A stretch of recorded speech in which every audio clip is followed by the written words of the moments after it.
democracy. What a perfect form of government for war. In a dictatorship, the leaders of a nation better be careful when they send their boys and girls off to die. Here in our democracy, leaders have more leeway.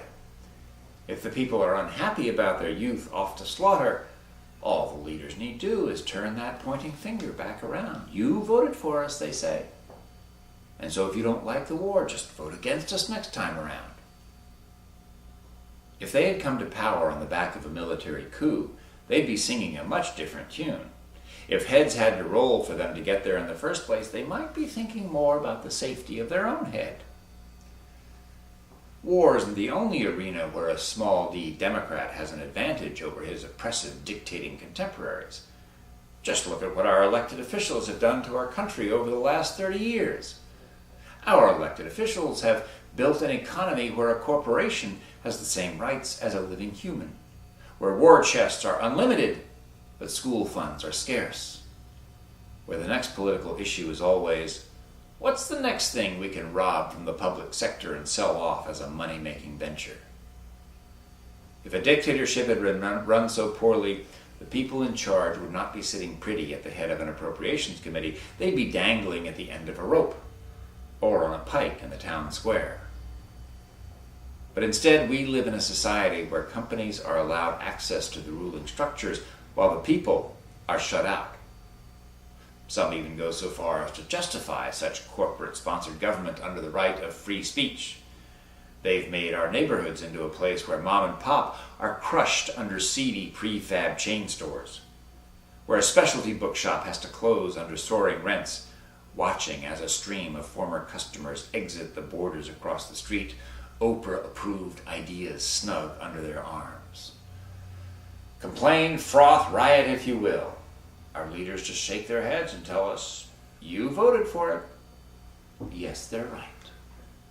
We voted for it. But did we really choose it? Did we really play any part in the decisions which have led us here? Is this the America we envisioned, or just one of two choices offered by entrenched parties who profit by consolidating power and then offer a couple demeaning options, conveniently packaged to make us believe we have some input larger than getting in line for the newest market-tested latte? Ah, the free market. What a noble religion. What a strange and nefarious cult. What a nice mental cage it provides. By pushing for free market solutions, we use the idea of liberty to sell off our liberty to the highest bidder.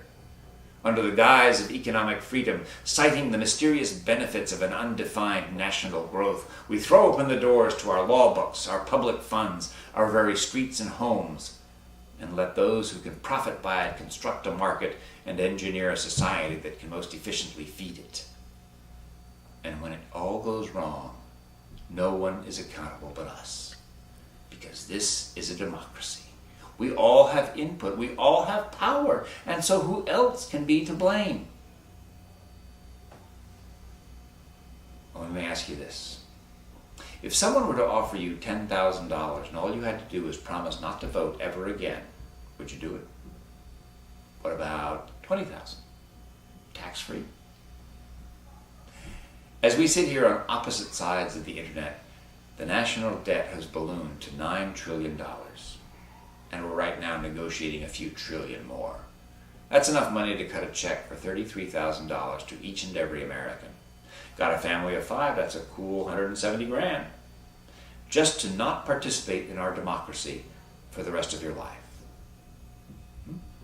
Well, what do you say? A national referendum is in order. Simple majority makes it happen.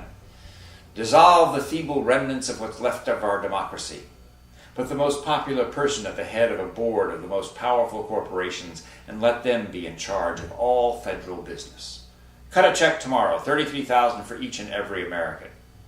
Our leaders can be off on their own, divorced from our approval or disapproval,